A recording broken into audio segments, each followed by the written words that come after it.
नमस्कार साथियों, मैं ब्रजेश मिश्रा। साथियों, आज का जो थीसिस है वह है उपक्रम। उपक्रम का अर्थ है कि ऐसा उद्यम स्थापित करना विभिन्न साधनों से संसाधनों को एकत्र करके जिससे अधिक से अधिक लोगों को रोजगार मिल सके, हमारे आर्थिक संसाधन मजबूत हो सकें। लेकिन ये जो आर्थिक संसाधन हैं वो कैसे प्राप्त होंगे? किसी न किसी क्रियाविधिज्ञ के द्वारा प्राप्त होंगे, और ये जो क्रियाएं हैं वो ज्ञान से प्राप्त होती हैं। पूरे विश्व में ज्ञान प्राप्त करने के जो प्रमुख साधन हैं उसमें वाद, प्रतिवाद और संवाद की प्रणाली सबसे प्रसिद्ध प्रणाली है। चाहे पूरब हो या पश्चिम, भारत हो या यूनान हो, कहीं भी आप जाएंगे तो पाएंगे कि ये प्रणाली जो है सबसे लोकप्रिय रही है। इसे द्वंद्वात्मक प्रणाली भी कहते हैं, dialectic system of knowledge. Dialectic का अर्थ होता है कि डायलॉग करना, आपस में वाद प्रतिवाद करना, थीसिस एंटीथीसिस, उसी से सिंथेसिस की उत्पत्ति होती है। इसी से एक नए ज्ञान विज्ञान की उत्पत्ति होती है जो नए नए उद्यम स्थापित करने के लिए, नए नए टेक्नोलॉजीज स्थापित करने के लिए, नए नए इनोवेशंस स्थापित करने के लिए आवश्यक होता है। ये वाद प्रतिवाद और संवाद की प्रणाली हमारे वेदों में ऋषियों ने आश्रमों में दी थी। बौद्ध दर्शन के चैत्यों और विहारों में, लिंगायतों के अनुभव मंडपम में भी ये प्रणाली विकसित होती रही है। पश्चिम के देशों में आप जाएंगे तो सुकरात भी थीसिस एंटीथीसिस और सिंथेसिस की प्रणाली का विकास करके ही अपने दर्शन को आगे बढ़ाए हैं। इसलिए उनके मृत्यु के बाद उनके शिष्यों ने जो एक उन पर किताब लिखी, उसका नाम रखा डायलेक्टिक मेथड, द्वंद्वात्मक पद्धति। सुकरात अपने छात्रों को इकट्ठा कर लेते थे और उनमें वाद प्रतिवाद प्रतियोगिता होती थी, और फिर एक संवाद के द्वारा एक नए ज्ञान की उत्पत्ति होती है। इसी प्रकार उनके शिष्यों ने प्लेटो, अरिस्टोटेल और इसके बाद हेगल और मार्क्स ने भी इसी प्रणाली के द्वारा अपने अपने सिद्धांतों को आगे बढ़ाया है। इस सिद्धांत के द्वारा केवल नए नए ज्ञान ही नहीं उत्पन्न होते, बल्कि नए नए जो समाज में परिवर्तन होते हैं। चाहे मार्क्सिज्म का कार्ल मार्क्स ने व्याख्या की तो वो भी द्वंद्वात्मक प्रणाली से ही विकास किया। चाहे हेगल ने अपने सिद्धांत को आगे बढ़ाया तो वो भी द्वंद्वात्मक प्रणाली के ही सिद्धांत से आगे बढ़ाया। इससे नए नए इनोवेशंस, नए नए टेक्नोलॉजीज डेवलप हुई। हमारे यहाँ भगवत गीता का पूरा आप लोगों ने, काफ़ी लोगों ने पढ़ा होगा भगवत गीता। उसमें द्वंद्वात्मक प्रणाली के द्वारा ही नए ज्ञान विज्ञान का विकास हुआ है। जो हमारे राजनैतिक, सामाजिक और पारिवारिक मूल्य स्थापित हुए हैं भगवत गीता के माध्यम से, द्वंद्वात्मक प्रणाली से ही तो स्थापित हुए हैं। जब महाभारत के युद्ध में, कुरुक्षेत्र में अर्जुन और भगवान श्री कृष्ण के बीच संवाद हुआ, उन संवाद के माध्यम से जो नया नया ज्ञान आया सामने, वो आज हमारे परिवार का, हमारे समाज का, हमारे राज्य का, हमारे देश का ही नहीं बल्कि पूरे विश्व का एक आधार है। इसलिए द्वंद्वात्मक प्रणाली बहुत ही महत्वपूर्ण प्रणाली है। इससे नए ज्ञान की उत्पत्ति होती है। भगवत गीता में कृष्ण जी ने कहा है कि न ही ज्ञानेन सदृशम पवित्रम ये विद्यते। ज्ञान के समान पवित्र चीज़ दुनिया में कोई नहीं है। सुकरात ने कहा नॉलेज इज वर्च्यू, ज्ञान सद्गुण है और सद्गुण ही ज्ञान है। कुरान का पहला शब्द है इकरा। इकरा का क्या अर्थ है? पढ़ना, टू रीड। क्यों पढ़ना? To attain knowledge and wisdom, ज्ञान और बुद्धि विवेक प्राप्त करने के लिए पढ़ना।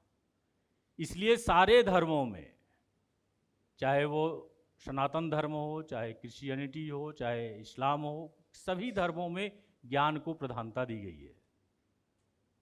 इसलिए ज्ञान सबसे बड़ा मूल्यवान वस्तु है इस दुनिया में। हेगल ने अपने किताब में लिखा है साइंस ऑफ लॉजिक, उसकी बहुत प्रसिद्ध पुस्तक है, कभी मौका मिले तो आप लोग पढ़िएगा। उसमें उसने लिखा है कि सारा सृष्टि ब्रह्मात्मा की ही अभिव्यक्ति है और इसका विकास जो है द्वंद्वात्मक प्रणाली से ही होता है। एक ओर आपकी जीवात्मा है, एक ओर परमात्मा है, और उसका जो विकास होता है वो निरपेक्ष आत्मा में होता है। उसने समझाया कि केवल दार्शनिक क्षेत्र में ही नहीं बल्कि पारिवारिक जीवन में, राज्य के जीवन में, पॉलिटिकल जीवन में भी इस द्वंद्वात्मक प्रणाली का विकास हुआ है। परिवार है, परिवार और एक समाज है। पारिवारिक मूल्यों और सामाजिक मूल्यों में संघर्ष होता रहता है, इसलिए राज्य का उदय होता है। तो परिवार थीसिस है, समाज एंटीथीसिस है, और जो राज्य की उत्पत्ति होती है वो सिंथेसिस है। जब पारिवारिक मूल्यों और सामाजिक मूल्यों में द्वंद्व उत्पन्न होता है तो फिर उस पर अंकुश लगाने के लिए एक सत्ता की आवश्यकता पड़ी, इसलिए राज्य का उदय हुआ। इसलिए राज्य की व्याख्या भी हेगल ने द्वंद्वात्मक प्रणाली से की है। उसने उदाहरण दिया है कि जैसे गेहूं का बीज जब हम बोते हैं वो वाद है, थीसिस है, और वो संघर्ष करता है अपने विभिन्न प्रकार के कीटाणुओं से, वातावरण से, तब वो अंकुरित होने की स्थिति में आता है संघर्ष करते करते। तो जो अंकुरित होने की स्थिति है वो प्रतिवाद है, और जब वो पौधे का रूप ले लेता है तो वो संवाद की स्थिति आती है। इसलिए वाद और प्रतिवाद में जो संघर्ष होता है उसको समाप्त करने का श्रेय संवाद को जाता है। ये प्रणाली हमारी चाहे उपनिषदों में हो, कठोपनिषद में यम नचिकेता संवाद, चाहे बृहदारण्यकोपनिषद में आपने पढ़ा होगा गार्गी और याज्ञवल्क्य के संवाद, चाहे अष्टावक्र गीता में अष्टावक्र और जनक का संवाद आपने पढ़ा होगा, सब हमारे यहाँ डायलेक्टिक सिस्टम के ही पार्ट हैं। आपस में डायलॉग करके ही संवाद स्थापित हो सकते हैं। आज विश्व शांति के लिए भी सबसे आवश्यकता यही है कि दो राज्य आपस में युद्धरत हैं, युद्ध के लिए तत्पर हैं।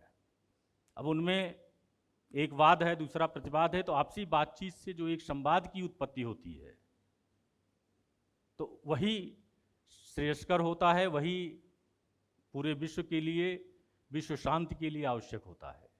इसलिए डायलेक्टिक सिस्टम और उसके द्वारा उत्पन्न ज्ञान हमारे किसी भी उपक्रम को शुरू करने के लिए अत्यंत आवश्यक है। बिना ज्ञान के, मैं बच्चों से भी यही अनुरोध करता हूं कि ज्ञानवान बनिए। जब महात्मा बुद्ध बिंबिसार की राज्यसभा में आते थे, राजा बिंबिसार मगध का सम्राट था, बॉर्डर से रिसीव करके लाता था, गुरु जी की सेवा करता था। चाणक्य जब आते थे चंद्रगुप्त मौर्य के दरबार में तो चंद्रगुप्त मौर्य उनका पैर पखाड़ता था। पुष्यमुत्र शुंग के दरबार में जब पतंजलि आते थे, पतंजलि उनके गुरु थे, तो अपने सिंहासन छोड़ के गुरु जी को बैठाते थे। तो ये महात्मा बुद्ध, चाणक्य और पतंजलि की महत्ता नहीं थी, ये उनके ज्ञान की महत्ता है। इसीलिए हमारे यहाँ कहा गया है कि स्वदेशे पूज्यते राजा विद्वान सर्वत्र पूज्यते। हमारे यहाँ ज्ञान जो है वो पूरे विश्व में जाना जाता है, और जो राजा कोई होता है या शासक होता है वो एक क्षेत्र का जहाँ का शासक होता है वहीं लोग करते हैं। इसलिए ज्ञान की महिमा को आप लोग समझिए, सारे बच्चे ज्ञानवान बने। सारे बच्चों के माता पिता यहाँ पैसा दे करके अपना आप लोग समय खर्च कर रहे हैं, यहाँ पढ़ रहे हैं, इसलिए ज्ञानवान बनिए। नए नए उद्यम शुरू करने के लिए नए नए टेक्नोलॉजीज, इनोवेशन से बहुत के बारे में अपडेट रहना बहुत ज़रूरी है। और दूसरी चीज़, अच्छे लोगों की संगति करिए। मैं बच्चों से अपील करना चाहता हूँ आज कि उपक्रम तभी आपका सक्सेस हो सकता है जब आप अच्छी लीडरशिप उनको देंगे, अच्छे लोगों को उसमें नियुक्त करेंगे। मैं एक महाभारत का उदाहरण देना चाहता हूँ कि अच्छी संगति का क्या महत्व होता है। जब महाभारत का युद्ध अवश्यंभावी हो गया था और ये निश्चित हो गया था कि अब युद्ध होना ही होना है, आशा की अंतिम किरण लेकर कृष्ण हस्तिनापुर की राज्यसभा में पहुँचे, तो कृष्ण ने दुर्योधन को ले जाके अलग से समझाया कि पांडव आपके भाई हैं, आप उनको आधा राज्य क्यों नहीं दे देते? नहीं आधा राज्य दे सकते हो, 5 गांव ही दे दो। तो दुर्योधन ने बहुत बड़ी चीज कही। उन्होंने कहा कृष्ण से कि मैं चाहता हूं कि मेरे भाई हैं, आधा राज्य दे दिया जाए। नहीं आधा राज्य तो 5 गांव ही दे दिया जाए। लेकिन ज्यों ही ऐसा मैं सोचता हूं त्यों ही मेरे अंदर से एक विकार उत्पन्न होता है कि सूचग्रम नई वदाश्यामी बिना युद्धे न केशवा, कि सुई की नोक के बराबर भी जमीन मैं आप लोगों को, पांडवों को नहीं दूंगा। तो उसने कहा दुर्योधन ने कि जानामि धर्मम नच में प्रवृत्ति, जानामि अधर्मम नच में निवृत्ति। मैं धर्म जानता हूँ, मैं अपनी ड्यूटी जानता हूँ, लेकिन मैं धर्म की ओर उन्मुख नहीं हो पाता। धर्म तो ये है कि मैं अपने भाइयों को आधा राज्य दे दूँ, 5 गांव दे दूँ, लेकिन मैं उधर उन्मुख नहीं हो पाता हूँ। और मैं ये भी जानता हूँ कि अधर्म क्या है, लेकिन मैं उससे निवृत्ति नहीं पाता हूँ। तो भगवान श्री कृष्ण ने बहुत अच्छी बात कही। उन्होंने कहा दुर्योधन ये तुम्हारा दोष नहीं है, ये तुम्हारी संगति का दोष है, क्योंकि तुम हमेशा दुशासन, शकुनी जैसे खराब लोगों के साथ संगति करते हो। तुम्हारा कान हमेशा फूंकते रहते हैं, भरते रहते हैं। और पांडव हमेशा गुरु द्रोणाचार्य, कृपाचार्य, महात्मा भीष्म की संगति में रहते हैं। तो ये संगति का प्रभाव है, ये संगति ही है जो दुर्योधन भी बनाती है और युधिष्ठिर भी बनाती है। इसलिए बच्चों से मेरा, जो यहाँ बैठे हैं और जो नहीं भी बैठे हैं, सबसे मेरी अपील है, और जो यहाँ पेरेंट्स बैठे हैं, अपने बच्चों को बताएं कि अच्छे लोगों की संगति करें। आज हम लोग देखते हैं कि तमाम जो पाकिस्तान के एडजॉइनिंग बॉर्डर्स हैं, स्मैक या तमाम साइकोट्रोपिक ड्रग्स के आदी हो जा रहे हैं बच्चे। इनसे बचाने का एक ही मात्र उपाय है कि अच्छे लोगों की संगति करें। इसी को साइकोलॉजी में पीयर ग्रुप प्रेशर कहा जाता है। पीयर ग्रुप प्रेशर मीन्स जो आपके चारों तरफ इर्द गिर्द मित्र मंडली है, उस मित्र मंडली के का जो एक मनोवैज्ञानिक दबाव होता है, उससे आप कैसे आगे बढ़ें। बच्चे क्लास करना चाहते हैं, लेकिन उसी में से ज़्यादातर बच्चे कह रहे हैं छोड़ो क्लास, चलिए पिक्चर देख लिया जाए, क्लास में क्या रखा है। तो ये पीयर ग्रुप प्रेशर जो है, इससे मुक्ति पाने का एक ही रास्ता है कि अच्छे लोगों की आप लोग संगति करिए।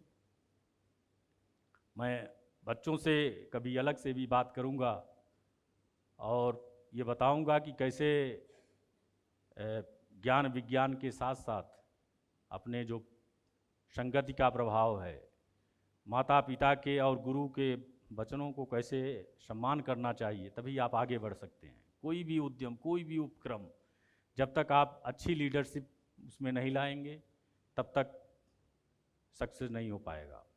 मैं एक अंतिम श्लोक कह के जा रहा हूँ। उत्साह संपन्नम अदीर्घ सूत्रम क्रिया विधिज्ञम व्यसनेषु शक्तम सूरम कृतज्ञम दृढ़ चौहृदम च लक्ष्मी स्वयं याति निवासेतो। ये 8 सूत्र हैं, बच्चे याद कर लें, लिख लें कहीं पे। पहला है उत्साह संपन्न। उत्साह संपन्न बनिए, हमेशा उत्साही रहिए। कोई भी काम करिए तो फ्रस्ट्रेशन मन में मत लाने दीजिए, उत्साही बनिए। उत्साह संपन्न अदीर्घ सूत्रम, कम सोने की आदत डालिए, अधिक से अधिक मेहनत करिए। क्रिया विधिज्ञम, वही मैंने कहा कि जैसे कोई लक्ष्य आपने निर्धारित किया, उस लक्ष्य को प्राप्त के लिए क्या क्या संसाधन आवश्यक है, उसके लिए जरूरी है, वो क्रिया विधिज्ञ है। अच्छी किताबें पढ़ना, अच्छे टीचर्स की खोज करना, ये क्रिया विधिज्ञ में आता है। व्यसनेश सक्तम, व्यसनों से दूर रहिए। यही मैंने कहा अभी कि जो साइकोट्रोपिक ड्रग्स हैं, शराब पीना, तमाम प्रकार के व्यसनों से, इन सबसे दूर रहिए। सूरम कृतज्ञम दृढ़ सौहृदम च, बलवान बनिए। बलवान का मतलब अंदर से मजबूत होइए, बलशाली बनिए। दृढ़ सौहृदम च, दृढ़ी बनिए, डिटरमाइन अपने लक्ष्य के प्रति। जो आपने लक्ष्य निर्धारित कर लिया है, हो सकता है वो लक्ष्य बहुत बड़ा उद्यमी बनने का हो सकता है वो लक्ष्य सिविल सर्वेंट बनने का हो, डॉक्टर्स बनने का हो, इंजीनियर बनने का हो, जो भी लक्ष्य आपने निर्धारित कर लिया उस पर दृढ़ ही रहिए, डिटरमाइन रहिए, उससे बदलिए मत। सौर हृदम च, अच्छे कोमल हृदय के बनिए। लक्ष्मी स्वयं याति निवास है, तो ये 8 गुण जिसके अंतर्गत रहता है उसके अंदर धन संपदा स्वयमेव आती है, उसको बुलाना नहीं पड़ता। ये 8 सिद्धियां जिसको प्राप्त हो जाती हैं वो उसके पास सारे उद्यम, सारे इनोवेशन स्वयं आ जाते हैं, सारी संसिद्धियां स्वयं प्राप्त हो जाती हैं। इसलिए मेरा सभी छात्रों से अनुरोध है कि इन 8 बिंदुओं का पालन करिए और आगे बढ़िए, ताकि आप जिस भी क्षेत्र में जाना चाहते हैं उसके उच्चतम शिखर तक पहुंचिए। यही मेरा आप सबसे अनुरोध है। इसी के साथ मैं अपनी वाणी को विराम देता हूं। जय हिंद।